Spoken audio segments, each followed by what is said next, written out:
You have dreams that are bigger than where you are right now. Visions that wake you up in the middle of the night. Goals that whisper to you, even when the world is silent. But let's get one thing cleared. Not everyone around you is meant to take that journey with you. Not everyone clapping is cheering for you. Some are just close enough to monitor your progress, but not close enough to support your purpose. Detoxing your circle isn't about arrogance. It's about alignment. It's not about cutting people off out of spite. It's about cutting off access to your energy out of self-respect. Because if you truly want to go where you've never gone, you can't keep dragging the same people who only know the version of you that's trying to evolve. Look at the 5 people you communicate with the most. Now ask yourself, are they feeding your growth, or are they feeding your doubts? Are they adding fuel to your vision, or are they poking holes in your belief system? The truth is the people closest to you are either elevators or anchors. They either help you rise or keep you stuck in the same emotional basement you've been trying to escape. When you tell someone your dream, watch their reaction. When you share a win, listen to how they respond. If they can't celebrate your progress without comparison, competition, or condescension, that's not your tribe. That's your test. The people meant for your journey don't get intimidated by your light. They get inspired by it.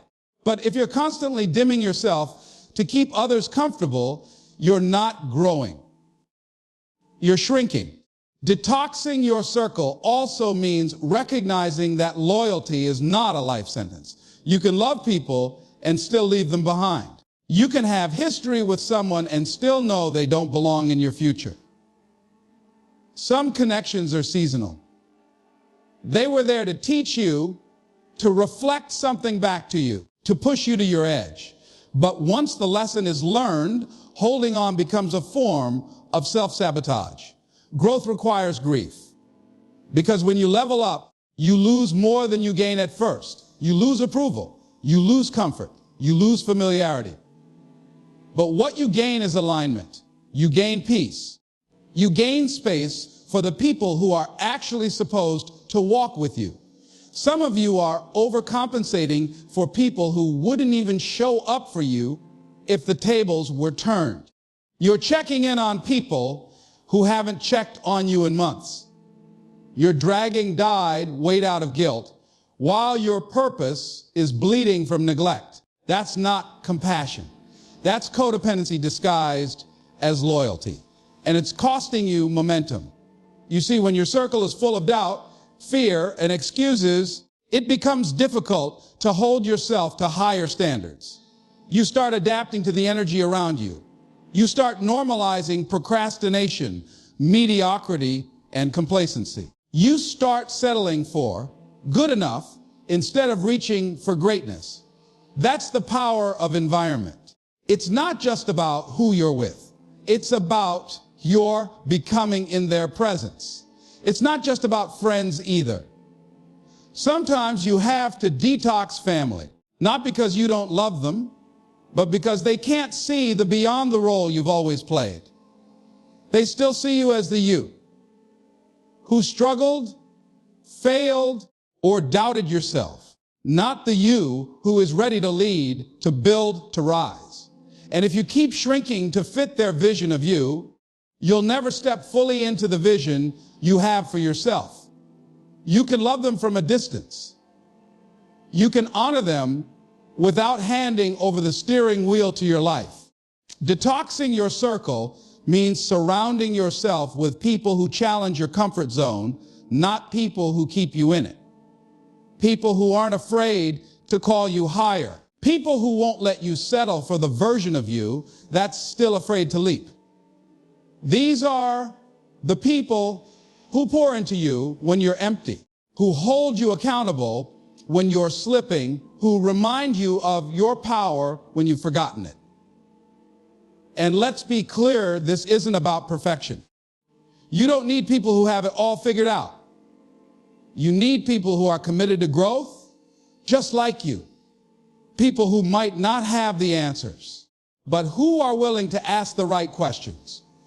People who don't just clap for you in public, but who pray for you in private. That's the kind of circle that elevates your life. That's the kind of alignment that accelerates your path to success. Some of you are being delayed not because you lack talent or vision, but because your circle is out of sync with your calling. You're trying to take flight with people who are still afraid of heights. You're dreaming big, but surrounded by people who think small. And every time you try to elevate, their fear pulls you back down to ground level. That's why detoxing isn't optional. It's essential. You can't build a 7-figure mindset in a 50-cent conversation. You can't birth purpose in a room that only knows pain. You can't stretch into abundance when you're constantly being reminded of your limitations. At some point, you have to stop asking for permission to grow. At some point, you have to stop inviting doubt into your destiny. Success doesn't begin on your calendar. It doesn't start with a business plan, a bank account, or a networking event. Success begins in your mind. Everything you experience externally is shaped by the environment you create internally. If your mind is cluttered with fear, anxiety, worry, regret, and distraction, you can't access the clarity required to make powerful decisions. You can't hear your intuition. You can't feel your confidence. You can't move with certainty because your internal GPS is fogged over with static. Detoxing your mind is one of the most powerful moves you can make towards success, but it's often the most overlooked. People will change their wardrobe, their diet, their job, even their friends, but they'll never pause long enough to change their thought patterns. They'll do everything except confront the noise in their heads. But until you learn how to manage inner world, your outer world will remain stuck. Because nothing changes if your mind stays the same. You are constantly in conversation with yourself, all day, every day. Even when you're silent, the dialogue continues. And the quality of that conversation determines the quality of your life. If your thoughts are filled with self-doubt, fear of failure, imposter syndrome, or limiting beliefs that were passed down to you, then you are not living in your full power. You are operating through a filter that distorts what you're capable of. Detoxing your mind means removing those filters, challenging what you've accepted as truth, and replacing toxic patterns with empowering ones. Think about it. What have you allowed to take up space in your mental real estate? How many years have you carried that one comment someone made about you? How long have you rehearsed that mistake you made 5 years ago as if it still defines you today? How often do you play the worst case scenario in your head instead of imagining what could go right? Your mind becomes what you feed it.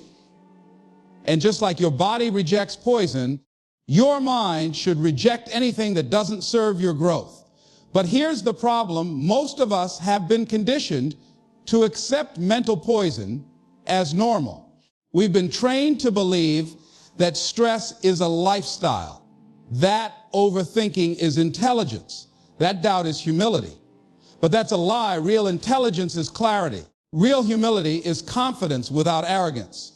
And real power is a quiet mind that doesn't need chaos to feel alive. You don't need 100 new ideas. You need one clear thought, one strong belief, one committed decision. But you can't access that level of focus if your mental space is congested with debris from your past, distractions from the present, and fear about the future. Detoxing your mind means setting boundaries for your attention. It means becoming intentional about what you expose yourself to every day. Every scroll through social media, every news headline, every toxic conversation. It's all data that your subconscious absorbs. You can't entertain negativity all day and expect to wake up motivated. You can't consume fear-based media all day and expect to operate in peace. You can't argue with people who are committed to misunderstanding you and expect to stay centered in your purpose. Protecting your peace means being ruthless about what gets your mental energy. This is why solitude is not just healing. It's strategic. Stillness is not weakness. It's strength. You don't need to react to everything. You don't need to prove yourself to everyone. When your mind is clear, you can see the games people play and still choose not to participate. You can see the drama and still choose peace. You can hear the doubt, but still move forward with faith. That level of control comes from an uncluttered mind. It's also important to understand that detoxing your mind requires forgiveness of yourself and others. Carrying resentment is like dragging weight into every decision you make. Regret is like mental quicksand. It keeps you stuck in places you no longer belong. Every time you replay what went wrong, who hurt you lost, you reinforce a narrative of powerlessness. But when you forgive, you release that story. You create space for a new one. Forgiveness is not about condoning. It's about reclaiming your mental energy. It's about choosing peace over pain.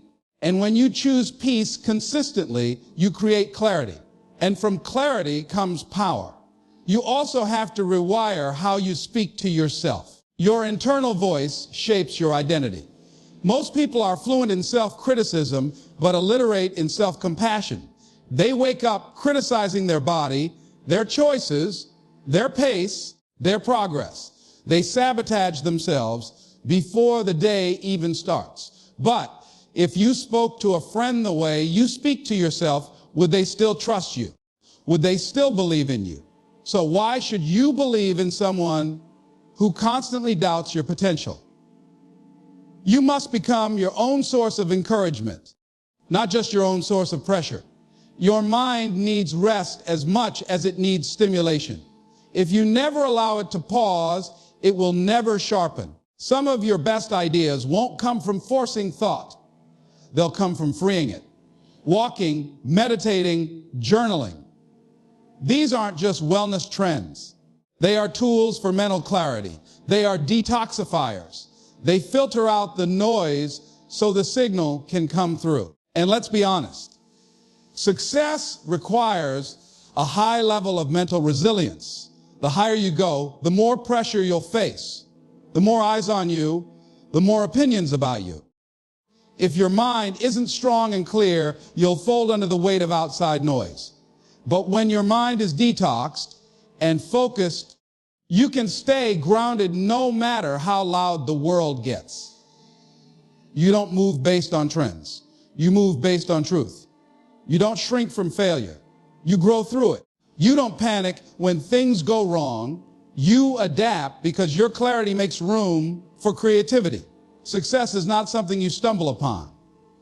It's not a lucky break, a perfect opportunity, or a one-time decision. Success is the direct result of your habits.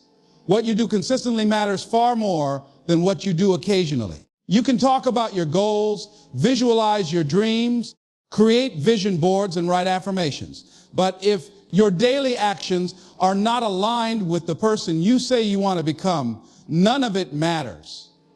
Your routine is your results, not your intention, not your motivation, your routine. Detoxing your habits means you stop hoping for change and start building it.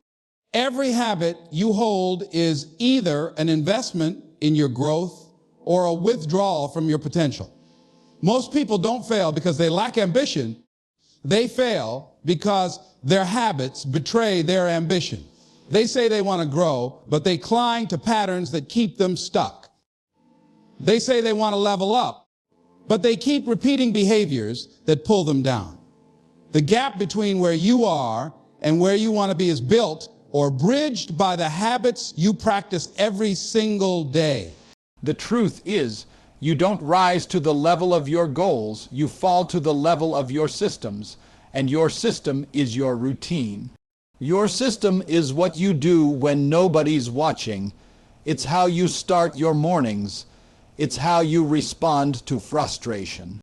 It's how you manage time, energy, and emotion. It's how you speak to yourself after a failure. The compound effect of these small, consistent behaviors determines everything. And if you want a different outcome, you need a different input. Detoxing your habits begins with awareness. Most people are running on autopilot, recycling yesterday's behaviors and wondering why tomorrow looks the same. You have to get honest with yourself. What are the behaviors you keep justifying that are keeping you average? What routines have you normalized that are normal only to the version of you that you've outgrown? Maybe it's the habit of checking your phone before your feet even hit the ground in the morning. Maybe it's skipping meals and calling it grind mode, not realizing that you're training your body to operate under stress, not strength. Maybe it's procrastinating on purpose-filled tasks while staying busy with distractions disguised as productivity. And here's the thing, a toxic habit doesn't always look toxic. It might be socially acceptable. It might even be praised by others. But just because something is common doesn't make it constructive. Just because people around you normalize self, neglect, burnout, or disorganization doesn't mean you have to. The habits that brought you here may not be the habits that can carry you forward. Some of them were for survival. But you're not trying to survive anymore. You're trying to thrive, and thriving requires new rhythms. Changing your habits doesn't have to be dramatic. It has to be consistent. Small hinges swing big doors. 5 minutes of focused reading every day compounds into a new mindset. 10 minutes of stillness each morning becomes emotional stability. Replacing 1 hour of screen time with 1 hour of skill development transforms your value over time. You don't need to change your entire life in one day, but you do need to change the behaviors that shape your life, one day at a time. One of the biggest lies we're taught is that success is a result of rare, explosive effort. But in reality, success is quiet. It's hidden in the early mornings. It's built in the small disciplines no one applauds. It's forged in the decisions you make when no one is watching. That's why your habits matter, because they are the silent architects of your destiny. You don't just wake up one day and succeed. You wake up every day and repeat the habits that lead to success. You also have to detox the habit of emotional decision making. A lot of people only do the work when they feel like it. But if you only work when you're motivated, you'll never be consistent. Discipline is doing what's required even when your emotions disagree. It's creating systems that work regardless of your mood. Because moods change, but missions stay the same. If you want to elevate, your actions have to override your emotions. Another habit that often goes unnoticed is self-sabotage disguised as perfectionism. The habit of over-planning instead of executing. The habit of needing everything to be perfect before taking the first step. Perfectionism is fear wearing a mask. It's the habit of delaying progress under the illusion of preparation. But success doesn't require perfect execution. It requires committed iteration. You don't need the perfect plan. You need the persistent practice. Take the step. Make the move, adjust along the way, but do not let the habit of hesitation become your identity. And let's not ignore the habit of escaping discomfort. Whether it's reaching for your phone, binge, watching shows, or mindlessly eating, these habits are not just behaviors. They're coping mechanisms. And until you deal with the discomfort you're avoiding, you'll keep repeating cycles that don't serve you. Growth requires discomfort. The habit of leaning into discomfort instead of escaping it is one of the most powerful shifts you can make. Because when you can sit with discomfort without running, you take your power back. Detoxing your habits also means redefining rest. Many people wear exhaustion like a badge of honor, believing that burnout is proof of ambition. But that's not sustainable success. That's slow self-destruction. Rest is not laziness. Recovery is not weakness. Incorporating the habit of rest, true, intentional rest, is a form of discipline. It keeps you sharp, not soft. It renews your mind, not numbs it. Without rest, your focus fades, your decisions falter, and your creativity flatlines. So part of detoxing your habits is learning when to push and when to pause. Language is not just a way to communicate. It's a way to create. Your words don't just describe your reality, they define it. Every time you speak, you're casting a vote for the life you're building. You're either reinforcing your power or reinforcing your limitations. And most people have no idea how often they talk themselves out of their future because they've never taken the time to detox their language. Words shape belief. Belief shapes behavior. Behavior shapes outcome. That's the chain reaction. But it all begins with language. The way you speak about your life, your work, your challenges, your potential, it sets the tone for how you think, how you act, and ultimately, how you live. If you speak with doubt, you think with fear. If you speak with power, you move with confidence. That's why detoxing your language is not about sounding positive. It's about realigning with possibility. Most people don't even realize that their vocabulary is holding them hostage. They're fluent in self, defeating language. I can't, I'm not ready, I've never been good at that, I always mess this up. These aren't just sentences. These are agreements. Every time you say those words, you're agreeing with limitation. You're agreeing with failure before you even try. You're programming your mind to underperform, and eventually your reality starts to reflect that narrative not because it's true, but because you kept saying it until it became your script. It starts small. A moment of frustration turns into "I'll never figure this out." A setback becomes "maybe this isn't for me." And before long, your entire internal dialogue is rooted in doubt. And the problem with doubt is that it becomes self-fulfilling. You lower your expectations. You shrink your actions. You protect yourself from disappointment instead of preparing yourself for success. And all of it begins with the words you're using when you talk to yourself and others. Detoxing your language means interrupting the habit of speaking from fear. It means catching yourself mid-sentence and asking, "Is this helping me grow, or is this keeping me small?" It means replacing phrases like "I hope it works" with "I'm going to make it work." Shifting from "I don't know if I'm ready" to "I'm becoming the person who can handle this." These may sound like subtle changes, but they create a seismic shift in identity. And identity always precedes performance. You don't become confident by waiting for proof. You become confident by speaking power over your life even when the evidence hasn't shown up yet. The power of language isn't just about what you say to yourself. It's also about what you allow others to say to you.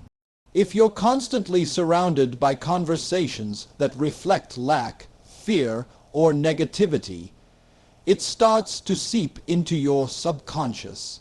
The people around you might be speaking from their own wounds, their own limits, their own history, but if you're not careful, you'll adopt their language as your own.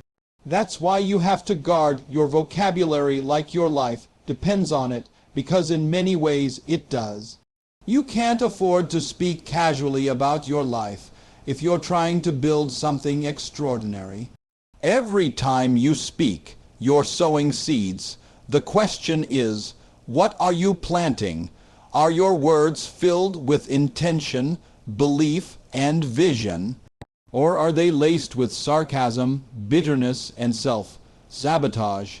You may think it's harmless to say, "I'm always broke," or "this kind of stuff never works out for me." But your subconscious doesn't know the difference between a joke and a declaration. It hears what you say and it looks for ways to prove you right.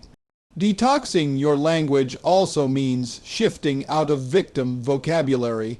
Life happens. Setbacks come. People betray you.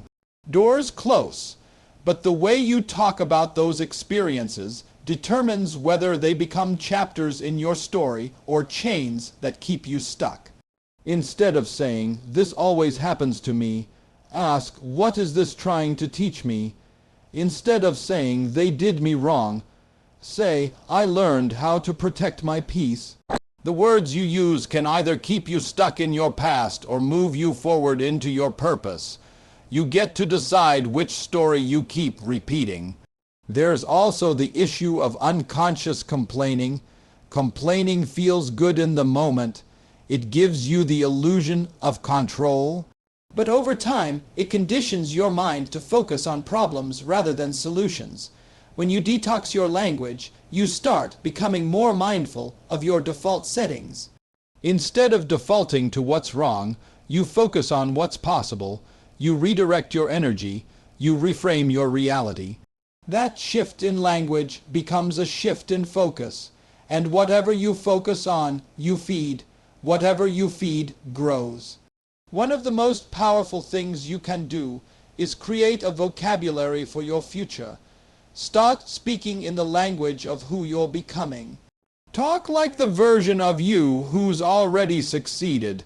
Speak from the place of vision, not from the place of history. When you say things like, "I'm learning to lead," "I'm training myself to handle more," or "I'm preparing for expansion," you're not lying. You're leading your mind. You're giving it new instructions, and your mind will rise to match your words. Language is a tool, but it's also a mirror. It reveals what you really believe, and it can also be a bridge between where you are and where you're headed. When you begin to speak what you seek, you activate a different energy. You start attracting solutions. You start recognizing opportunity. You begin moving in alignment with the outcomes you desire rather than the patterns you've been repeating.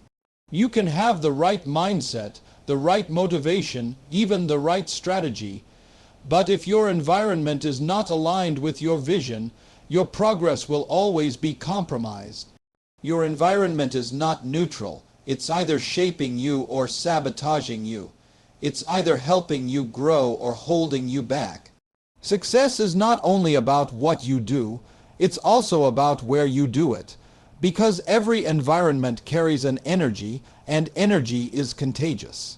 Too many people try to build extraordinary lives in environments that support ordinary thinking. They're trying to expand in spaces that are too small for their dreams. They're trying to grow in atmospheres that don't nourish growth, and then they wonder why they feel stuck, uninspired, or constantly off balance. The answer isn't always inside you, it's often around you. Because when your environment is misaligned, your excellence has no room to breathe. Detoxing your environment doesn't always mean changing your location, but it does mean evaluating the conditions you live and work in. Look at your space. Is it chaotic or clear? Is it draining or energizing? Is it built for focus or filled with distraction? The condition of your external world often reflects the condition of your internal world. If you're constantly surrounded by mess, noise, clutter, and disorder, it creates mental static. You can't access clarity in the middle of confusion. You can't unlock focus when your surroundings are signaling chaos. Your environment is more than just physical. It's also emotional and digital. Every conversation you have, every piece of content you consume, every room you enter is either reinforcing your values or pulling you away from them.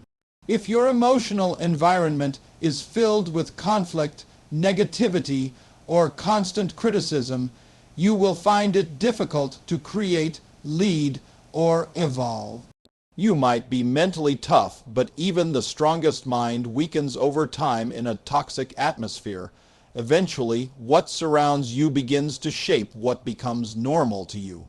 There are people who spend hours refining their schedule, tracking their goals, and optimizing their to-do lists.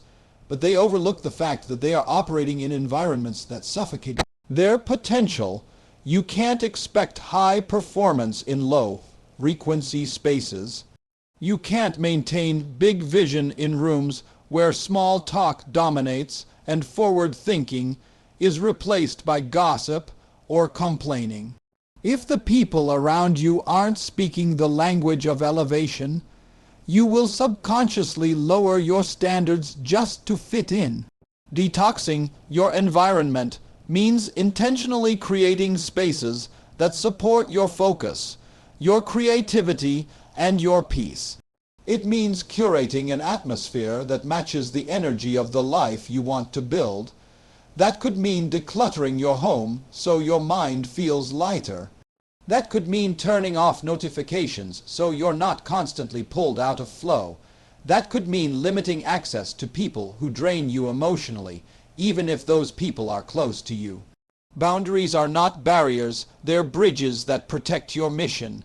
For many, the digital environment has become more influential than the physical one. What you consume online is shaping your mood, your mindset, and your motivation more than you realize. If your feed is filled with outrage, comparison, and noise, you are feeding your mind a diet of distortion. That distortion becomes internalized, and suddenly your goals feel further away, your energy dips, and your vision becomes blurry. Detoxing your environment in this age also means detoxing your screen time. Unfollow what doesn't feed your spirit. Mute what interrupts your peace. Create online boundaries with the same seriousness you apply offline. And then there's the space of your habits, the behavioral environment you operate in. Are your routines designed to support success or sabotage it? Do you have a workspace that encourages deep focus or one that invites distraction? Do you give yourself time and space to reflect, to strategize, to reset? Or are you constantly operating from urgency and exhaustion? The environment you build determines the pace and quality of your growth. You also have to understand that some environments are seasonal. Just because a space or relationship or platform served you in the past doesn't mean it's meant to carry you into your next chapter.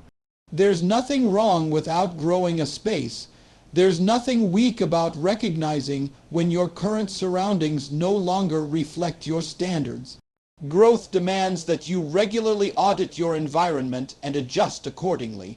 This is not disloyalty, it's evolution. And evolution is uncomfortable, especially when you're the first in your circle to chase something bigger. You might have to create new spaces from scratch. You might have to build the room you wish existed. But that's the cost of building a life that reflects your values, not your history. You can't carry legacy into the future while staying loyal to spaces designed for limitation. Even in the smallest details, environment matters. The lighting in your home, the books on your shelf, the way your phone is organized, the people you text most, the tone of your conversations, the energy in your meetings.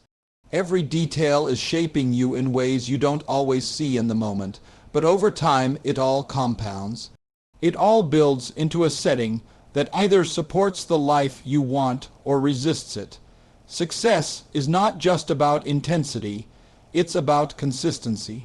And consistency thrives in the right environment, because willpower fades, but your environment keeps working even when you're tired. It silently supports your habits, reinforces your decisions, and anchors your progress. When your environment reflects your values, You don't have to push so hard every day.